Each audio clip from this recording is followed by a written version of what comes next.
Hi, everybody. Welcome to the OnStage Blog Theater podcast. And today we are heading to the movies. It's very exciting. We are talking about the best musicals of the last 25 years. And I am film and theater critic Rachel Wagner here to do this. And I have Chris Peterson with us. Hello, hello. And Jacqueline Collier is here. Hello. Getting this great dynamic trio together again.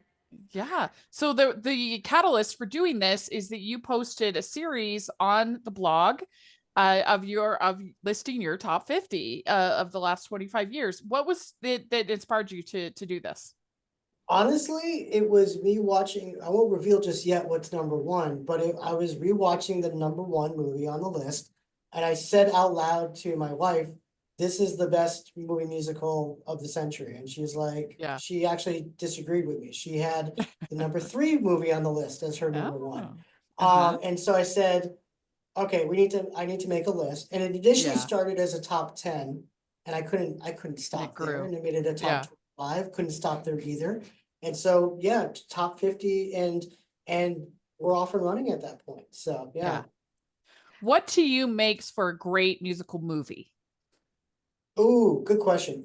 For me, it's if it's an adaptation from a stage musical, something that's absolutely faithful to the original text, something that enhances it, kind of taking sequences that in our head that, oh my gosh, wouldn't this be great if they did this, and just executes that perfectly.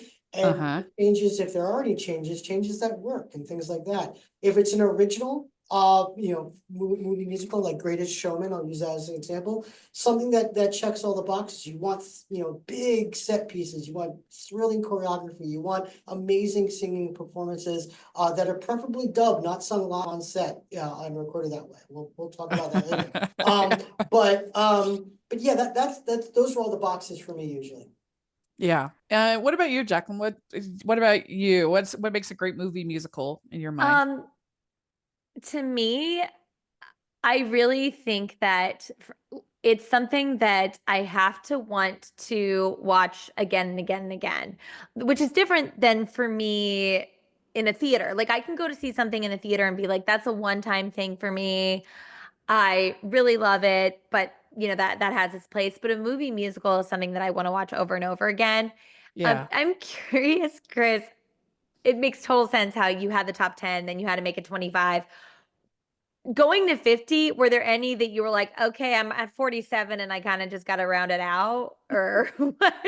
It's when I construct lists like this, I always go backwards. So I start at one and start working my way back. And I won't lie, like when we got into like the 40s, there were some that they were not going to be higher than 40. That was it. Like the fact that they even cracked top 50 was me being, a wonderful, kind human being.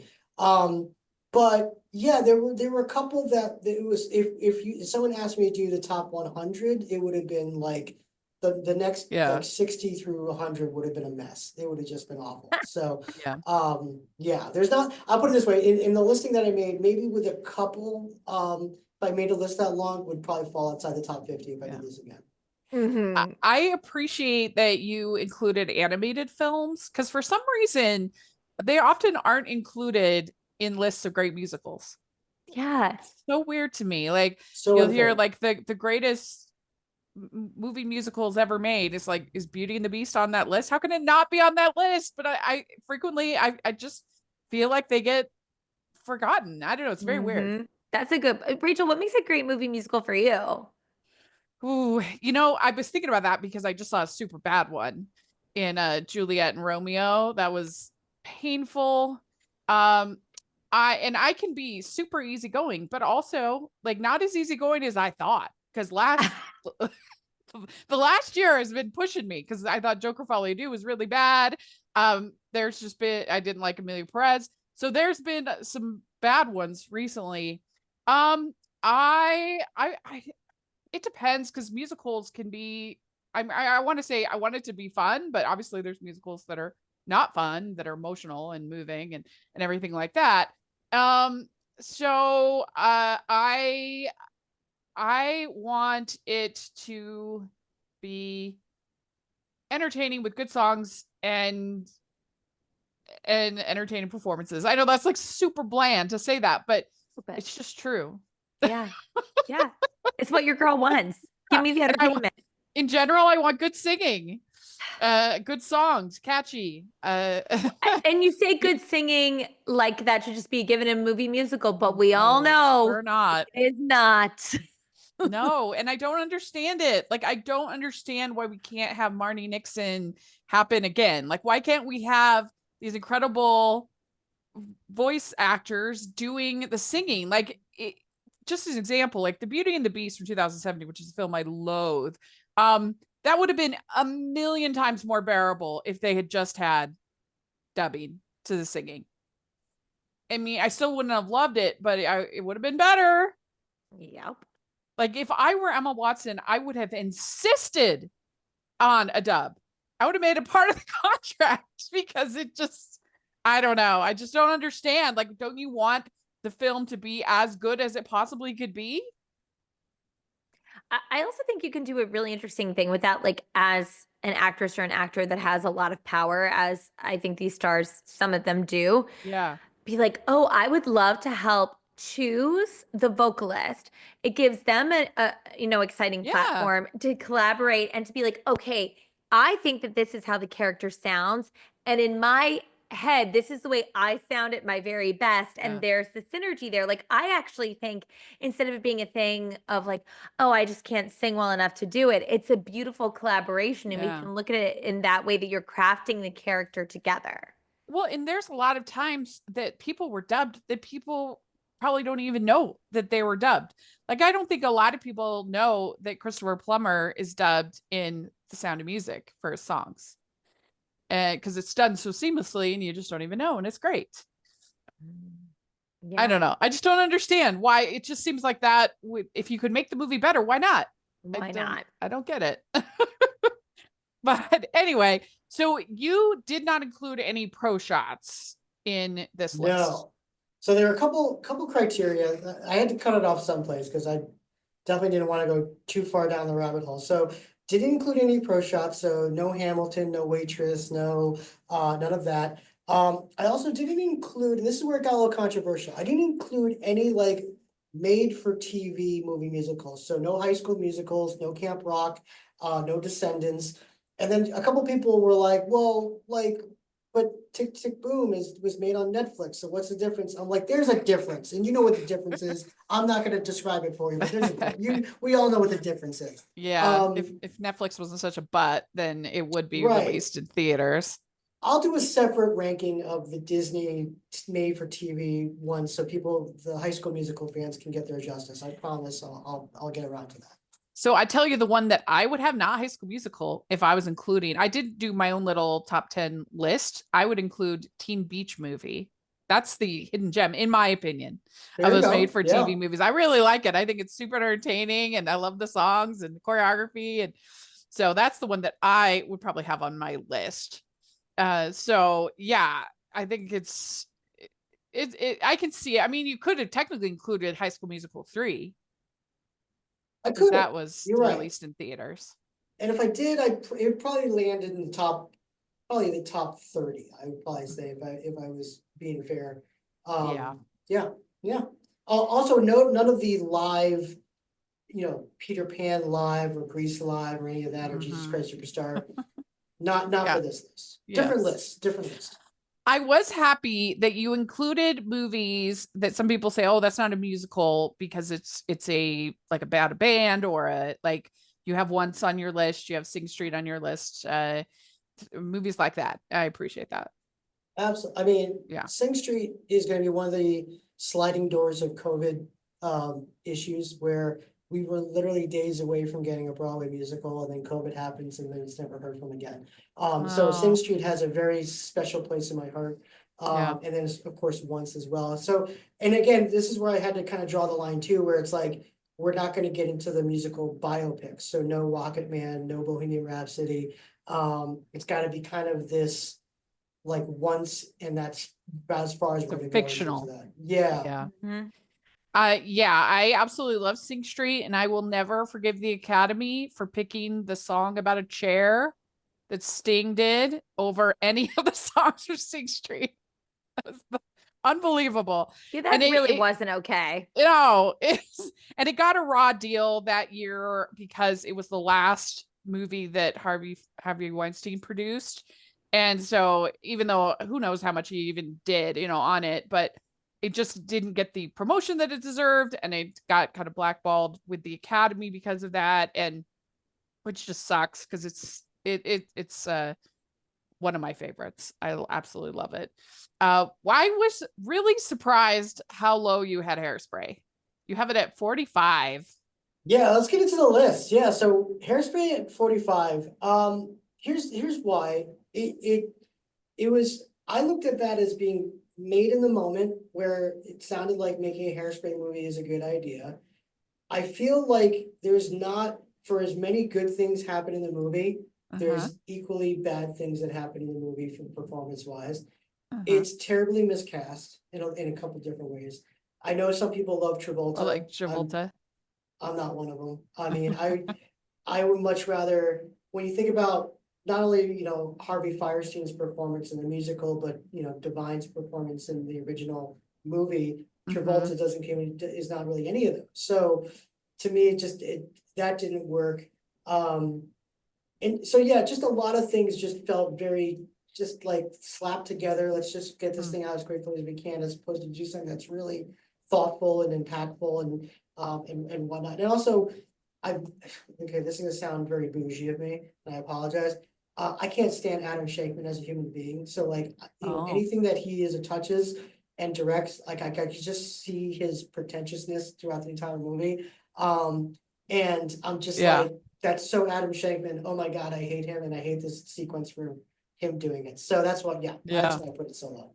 It'd be pretty high up for me. I think it's super entertaining, and I just love the song so much, and the music, and yeah.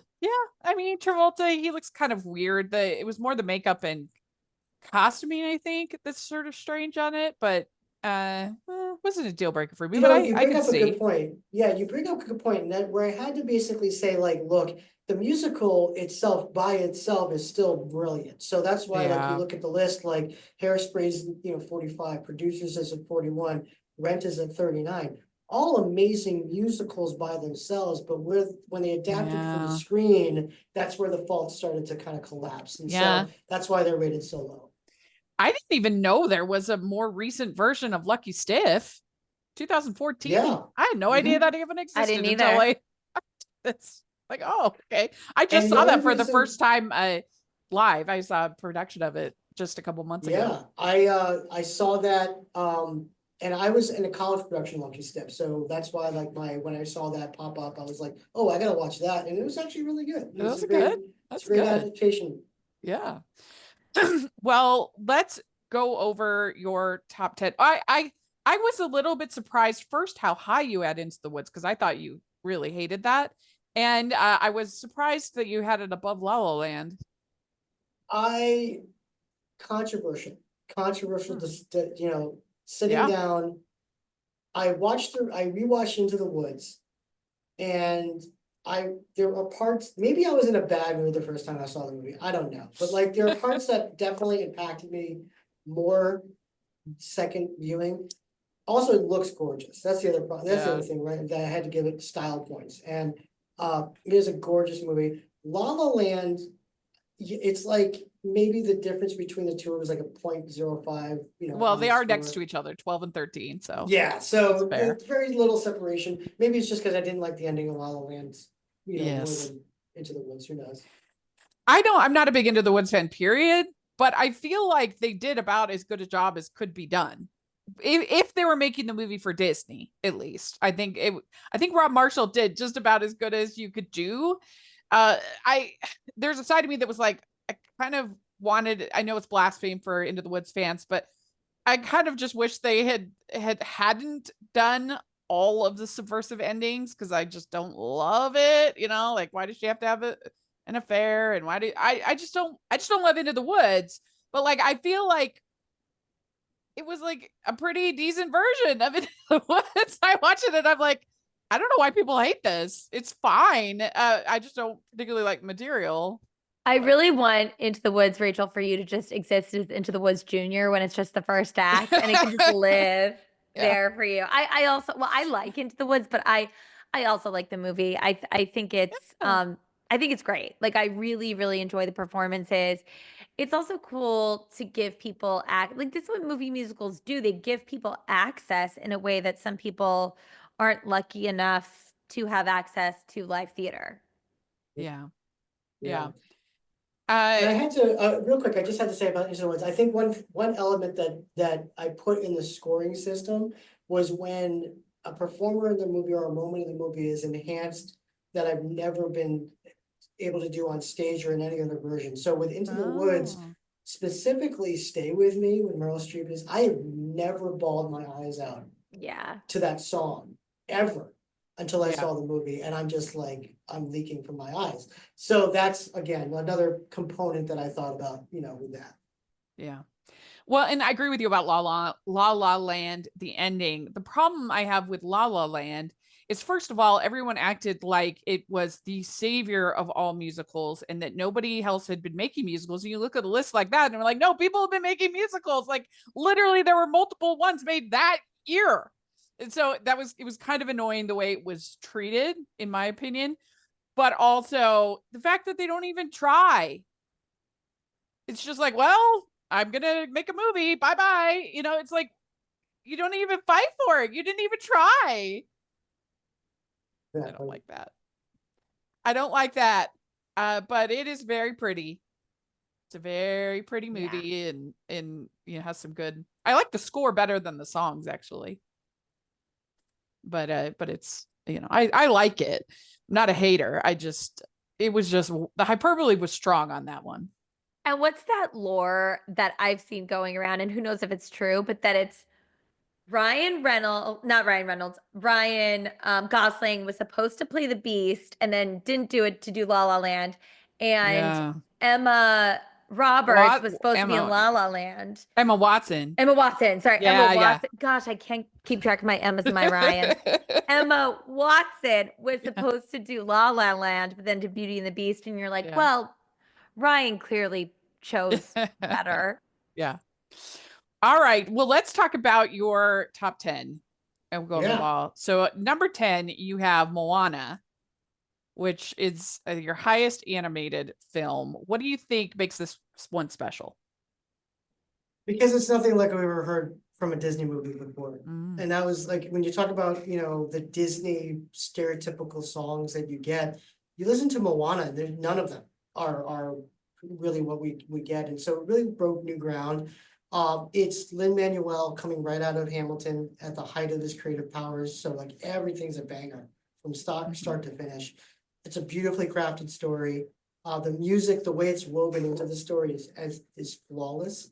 Um, and it's so funny when you looked at like the Disney properties, the animated properties, it really is like Frozen to Moana, like, oh my God, like which way are we going here? And I just had to go with the originality factor of Moana. That's why I ranked it so high. Plus, when you get The Rock to sound as cool and as awesome on the soundtrack as Lynn does, Mhm. that's awesome. Now, sadly, Moana 2 does not make the list anywhere. That fell Yeah. outside the top 50, but yeah, no, I just thought I found the score and just the overallness of Moana just to be brilliant. So Mhm. yeah, number 10. So entertaining. I love the songs and I love the way they draw the water. I mean, the animation of the water, I think is so beautiful. And when she finally, when she confronts, what is it called? Anyway, confronts the thing. Just like she's been through you've seen such a journey for her character that it's so triumphant. And so that, yeah, I agree. I think it's a wonderful film. What do you think about Moana, Jax?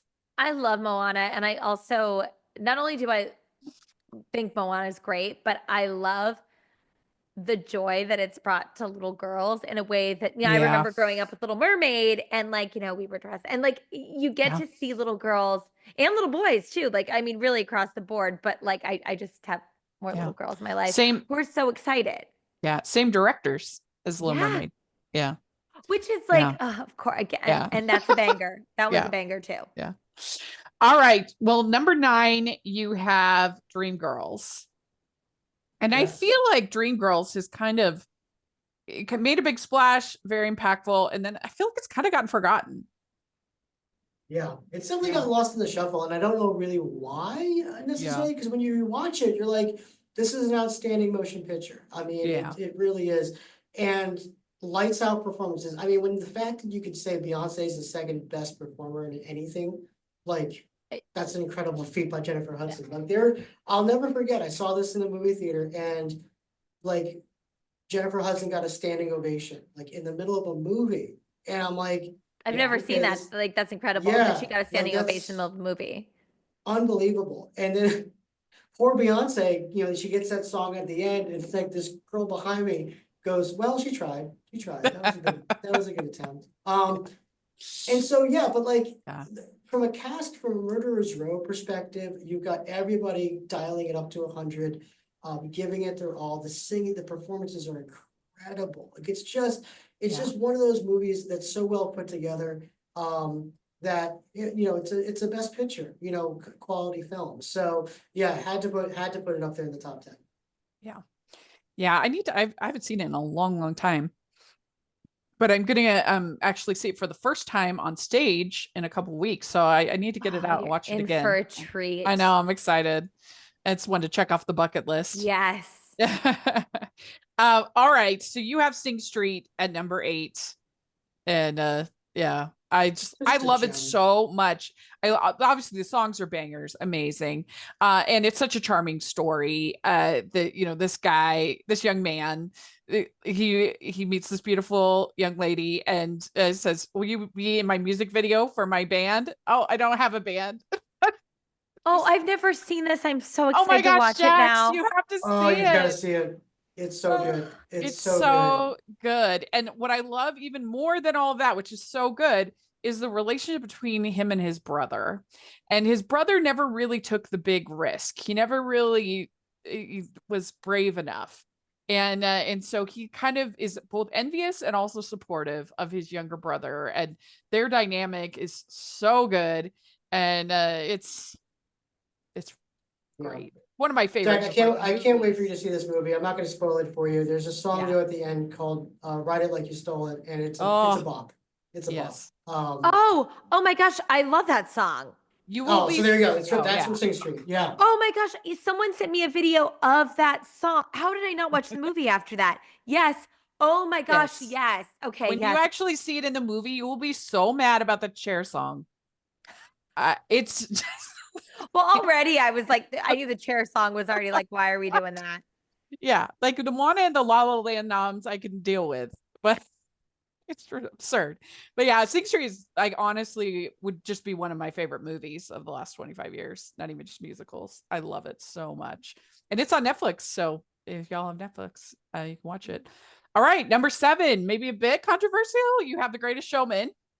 Yeah. At number 7, Yeah. I loved this. I thought it was super fun. I went to the sing along with my good friend Camille. We sang our hearts out. And like I'm not going to a musical where they're dancing up and down the street for like a history lesson about P.T. Barnum. Like that didn't really matter to me. I can understand if it matters to other people, but I don't really watch Les Mis for a history lesson either. No. You know, I don't know. So I support you in this place. Go ahead, Jacqueline. This is an interesting one for me because I find Greatest Showman when I'm invested, I'm very invested, and then I get a little bored, and then I'm invested again. Like, I don't know what it is about it. And look, this isn't even a sophisticated critique of the movie by any means. This is just, there's something about it that my attention to it, and I've watched it twice thinking maybe it'll be different this time. And it's like when I'm in, and then when I'm not, I'm so bored. I can see that. I can see that. Yeah. Yeah. What do you Yeah, like about it, Chris? When I first watched the movie, I said, A, it's too short. They should have made this into like a multi-episode musical miniseries, and I would have been more about it. Growing up in Connecticut, as a young Connecticut kid, the story of P.T. Barnum is like ingrained into you, like I'm sure, California kids are with Walt Disney. So when the historical inaccuracies happen in it, you're like, wait a second, nope, that didn't happen. So you have to kind of overlook this. But, I put it this high because from a cultural phenomenon standpoint, it's probably of the past 25 years, maybe the two or Oh, three yeah. musicals that people think about. From a performance side of things, it's unbelievable. I mean, the musical numbers, the choreography, it's moving, it's Pasek and Paul doing Pasek and Paul things, at, you know, peak of their powers, you know, on that end. And it's a beautiful shot. It looks great. Like Yeah. and the best thing about this movie, the most miraculous thing about this movie is they get Michelle Williams to look happy in a movie, which is amazing because usually she's miserable. And so it's like, this That's was just true. checks all the awards there. If you like this, you should watch Better Man.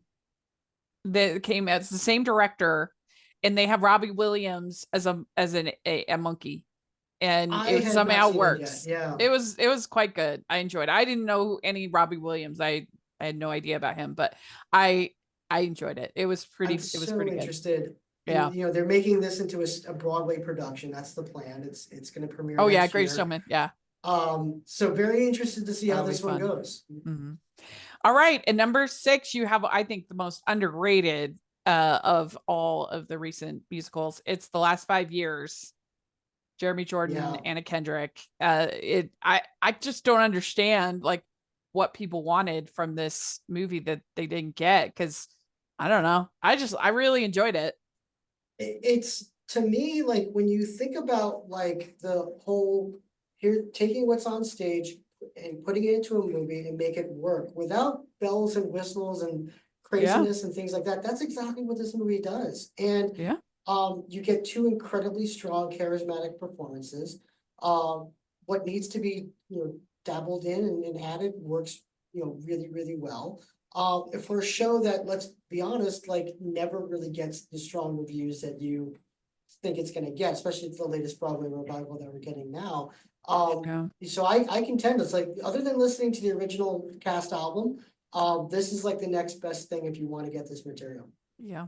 I think to your point, you know, what were they wanting from a movie musical? I think at the end of the day, for me, I don't want to watch a movie version of Last 5 Years. Seeing Last 5 Years, I remember I was 18. It was a black box theater. And that's the way I always want to watch The Last 5 Years. I've not seen this production and I don't want it. I'm not into Jonas, Joe Jonas, whichever Jonas Nick brother, Jeremy Jonas. Nick Jordan. Jonas, Jake Jonas. No, it's Jeremy Jordan. Jeremy Jordan. Oh no, I mean Oh. the Now Nick Jonas. Yeah. Nick In it Jonas. now. God, I can't keep track of these Jonas brothers. But I think Anna Kendrick and Jeremy Jordan are great in this. I just really don't want to watch a movie of this. I just don't. That's fair. That's good. That's good. Yeah. I'm a huge Jeremy Jordan fan, so I think he could be doing. I just a huge fan of his, but I get that. Yeah, that makes I mean, sense. I wish he was That's fair. You know, obviously it's funny he's doing Gatsby, but I wish he would have been doing Last 5 Years. I would have Well, gone and to see Floyd it. Collins. Lloyd Yeah, he's in Collins, yeah, Floyd right. Collins. Yeah. He's Uh, busy. Booked and blast. All right, at number 5, you have Once. So in the John Carney battle, you went with Once over Sing Street. They're both Yeah. great, so I get it. I mean, flip a coin. Yeah. You know, just because once it's such a beautiful story, the music is just, oh, it's Yeah. flawless. Led to an almost equally brilliant, you know, musical adaptation. So yeah, I mean, Yeah. when you start getting into movie musicals that easily could be Best Picture nominees, or Best Picture winners, you gotta put it that high. So yeah, for me, it was very easy to put Once at number 5. Yeah. Have you seen Once, Jax? It's my number one Movie? favorite movie musical. Ah, Yeah, it is. okay. It's very rare I even go to see a movie in the theater. I saw this 5 times Huh? when I was living in Lexington, Kentucky. I was there for a summer working in children's theater, and I went once randomly. And this is one of those experiences that I was like, it felt divine to me. It felt like a religious experience. I could not stop talking about it like for the next year. And then when people started liking it, I was like, oh, I thought this was my own little thing. And I was like, no, it's just that incredible. Like I got really into the Frames, Glenn Hansard's band. Like I got really into the love story that came out of the musical. I think it is just perfect. I love it so much. Do you like it, Rachel? Oh yeah, yeah. Yeah. It's great. It's a very like sweet and it's just about these two people having this moment. It's not even like a true romance, but it's Yeah. just about them.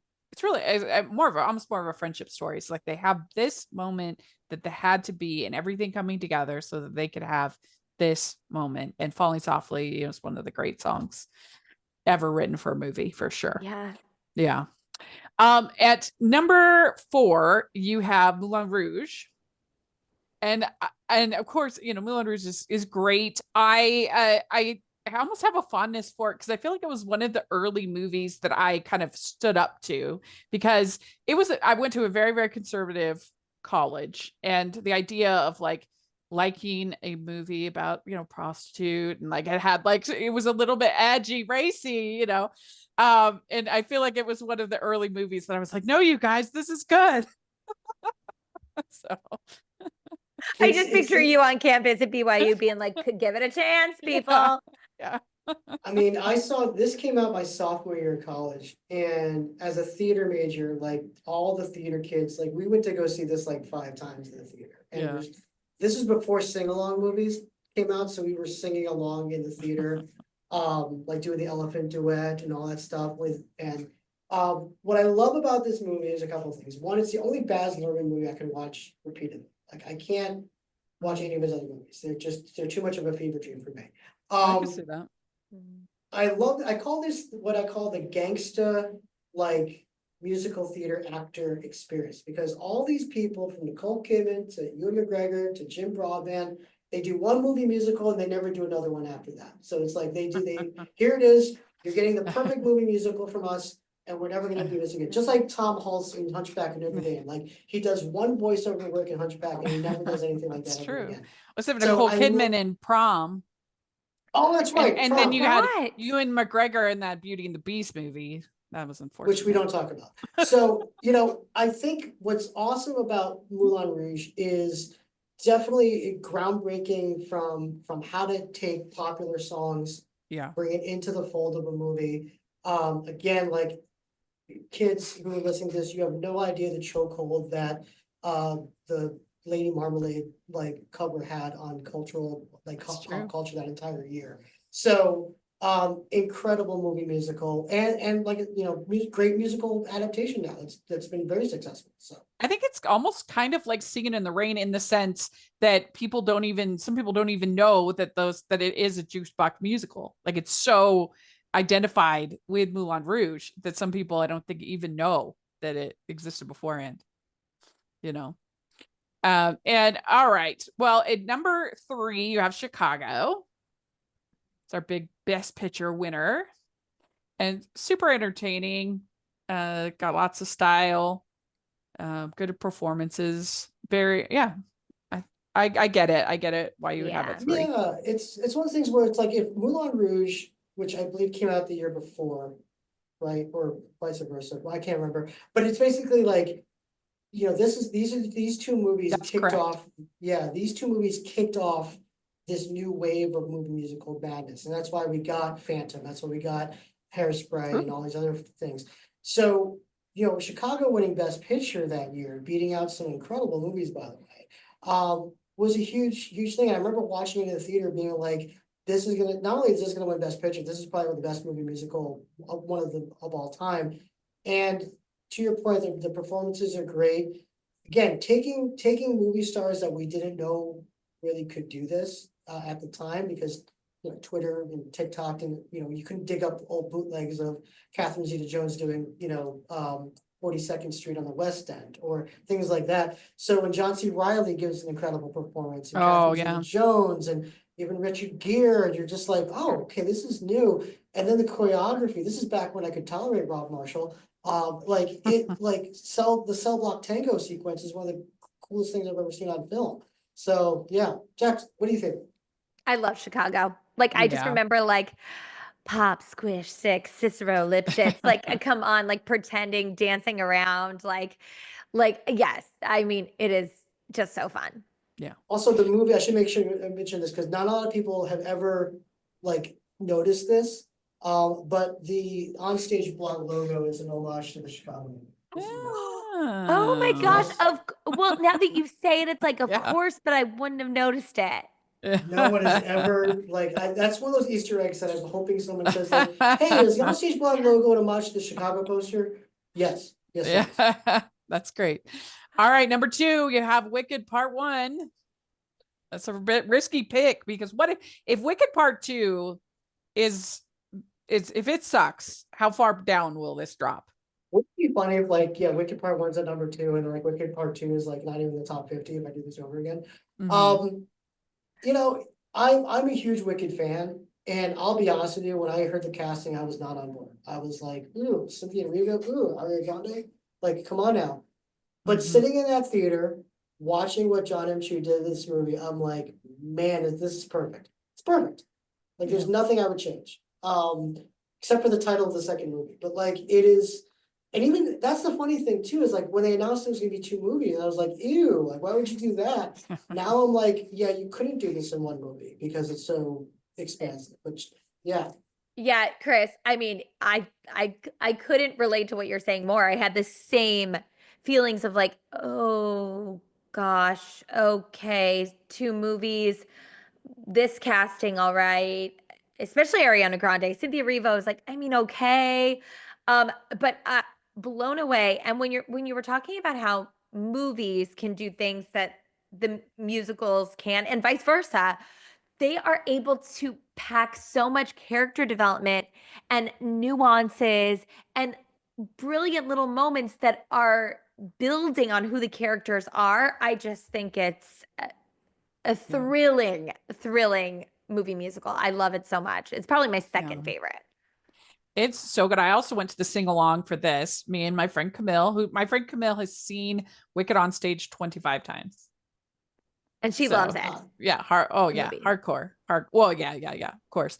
And so it was super fun to go with her and sing and just let it go with it. And yeah, I mean, they even managed to make the cameo from the stage stars work and be fun. Like It that's hard to do. it I wasn't started cheesy. It didn't feel crying. weird. Yeah. Yeah. I burst into tears when I saw Adina and Kristen like pop up, and I'm like, what is happening? Like, why am I having Yeah. this reaction? But yeah. I'm still nervous because I'm just like, how do you make a whole movie off that second act? And I know they're going to add a bunch of stuff, and it's going to. I hope I mean, they have my confidence because they pulled it off so well in this one and made such an entertaining film. And in my opinion, last year was a very weak year for blockbusters. I hardly liked any of them. I was a major grump, and so the fact that I enjoyed Wicked kind of says something because I'm not necessarily the easiest critic when it comes to that kind of entertainment. So yeah, it was great.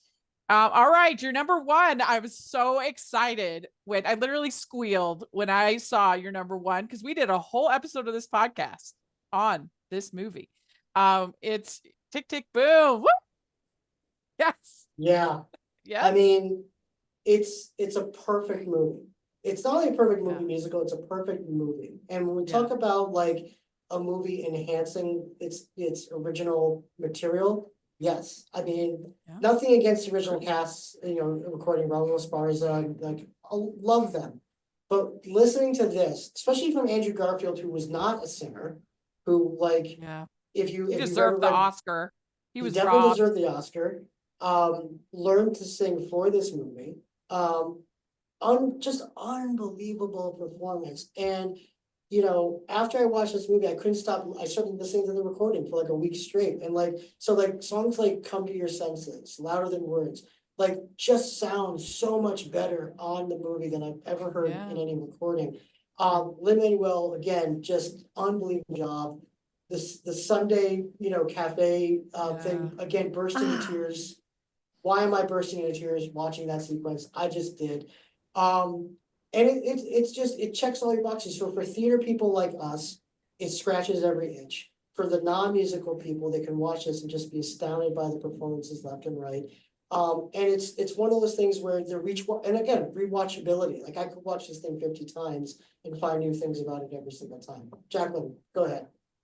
Uh, I mean, after I saw Tick Tick Boom, uh, the the fangirling I was doing over Andrew Garfield almost became problematic for my relationship. Like I could not stop thinking about this man. Like it was, and there's also this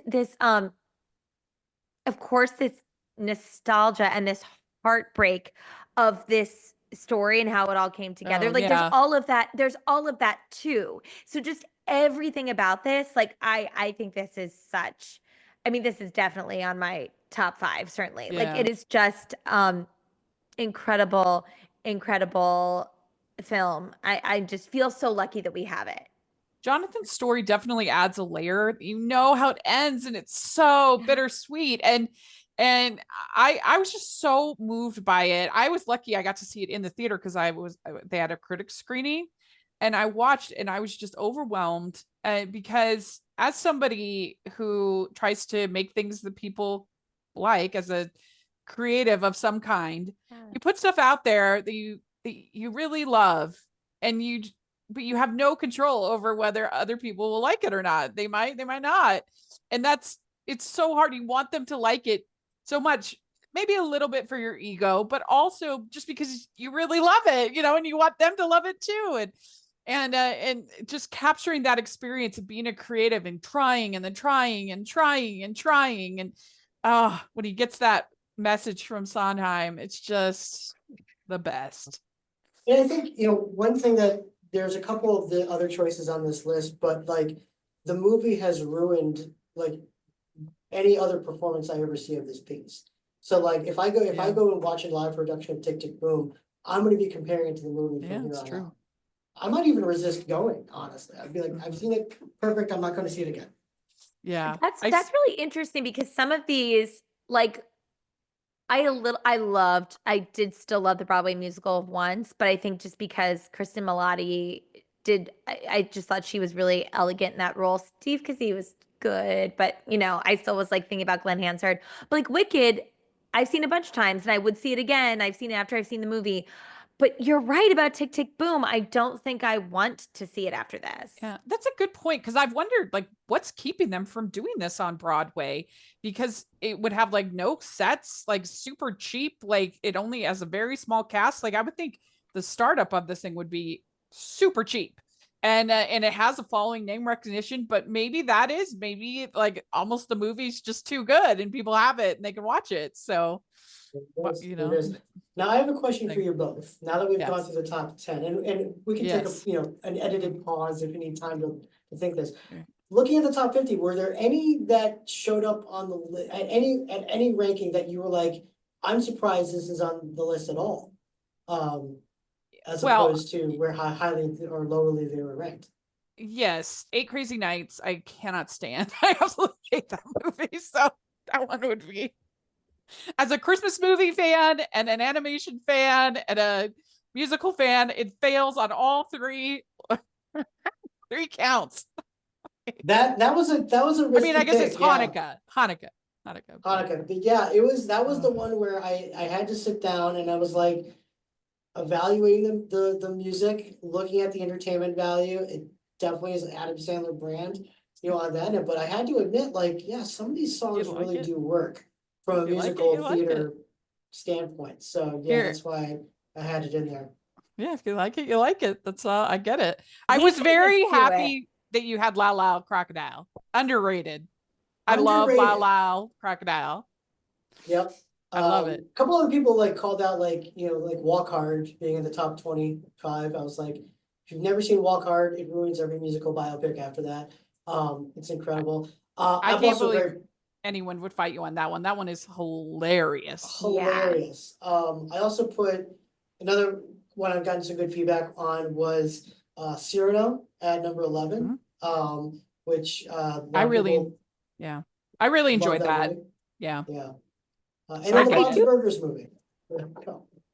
I do appreciate that you have Dear Evan Hansen on here because there were things about the movie that I thought were a little hokey, but I was glad for its existence. Yeah, I had to put it on there. I mean, again, I do love the musical itself by itself, so that gets points for that. And to me, like the things that are wrong in the movie are easily fixable. It's not like it's like they this mystery that they have to crack and try to figure out. So that's, yeah, I figured like, look, there's just some unforced errors here that they just Yeah, made. And I that's what agree. it is. So my top 10, I made a quick top 10 list. And my top 10, I have Mamma Mia, Moana, West Side Story, The Last 5 Years, Mary Poppins Returns, which maybe is a bit hot take, but I actually really love that movie. Hairspray, Wicked, Sing Street, Tick Tick Boom, and Tangled. Tangled is one of my all-time favorite movies. I absolutely love it. I love the story. It's Disney's first real romantic comedy, where the two leads are together, almost aside from Aladdin. Those would be the only two where the two leads are together and we get that banter and we get that back and forth. And I love that. I love the heart. I love the villain. I think Mother Gothel is so good. And I think the songs are entertaining. I just it's one of my just like favorite movies. So it would be a bloodbath between Tangled, Tick Tick Boom, and Sing Street. Those just movies I And you have absolutely love. Tangled, Chris, you have Tangled at 32. So it's like a respectable It's Pretty high. number It's up on there, your yeah. list. Like that's respectable. Yeah, Probably the best villain song we've gotten in the past 50 years, honestly. no Like, question. Mother Yeah. Knows Best is like passive aggressive perfection in that. Yeah. I will say Yeah. this, not to be a tease. Well, yeah, to be a tease. I am good friends with a producer who just told me that the movie rights to a musical have just basically been finalized. So this list, this top 10, this top 5 might be changed in the next 2 to 3 years. And I will tell you off air what that musical is. Well, Oh. there's been talk about doing a live action Tangled. I hate the live action remakes in general. But I guess we'll see. Hey, We'll see. They managed to make actually the Tangled series, Tangled the series is actually like really good. If Oh, I so, didn't even know they had one. yeah, and it has good songs. It's the animation's good. It's actually like really solid. So anyway, so that would be my picks. Did you have any picks that you want to share, Jax? My top number one is Once. I would say other love Tick Tick Boom. I really do like Sweeney Todd. I know that's on your list somewhere, Chris. I just had fun with it. Like I just thought it was a lot of fun. I also, oh no, so this one is not in the last 25 years, but Rocky Horror Picture Show. Is one that's one when we talk about the rewatchability over and over again, that's one I watch probably every year, if not more than once a year. But no, Yeah. really the strongest one, and also Chicago. I love Chicago and Little Mermaid. Those are probably the ones that I can rewatch over and over and over again. But maybe I'll have a new one that I'm so excited for Chris to tell us off air. Well, very good. We want to hear what you think. What are your favorite? I'll put a link to this letterbox in the description with the list and to the articles. So you want to check those out. And thanks so much for doing this, Chris, and for talking about it with us. And people want to follow everything that's going on. Where do they do that? OnStage blog on every social media channel. So OnStage blog on Facebook, OnStage blog on Instagram, OnStage blog on TikTok as well. So yeah, we're getting to the whole TikTok game. So yeah, follow us, give us a like, hit that subscribe button, as they say. Because yeah, it's awesome. Yes, great. And Jax, where can people find you? Jacqueline Collier on Instagram. Great. And you can find me at Rachel's Reviews, all of our social media, iTunes, YouTube, Rotten Tomatoes, at rachelsreviewstheater.com, all over the place. Check it out. And if you are listening on iTunes, please leave your ratings and reviews. We really appreciate that. And if you are watching on YouTube, please give the video a thumbs up, subscribe to the channel. We appreciate that so much. And thanks so much, everybody. We'll talk to you later. Bye.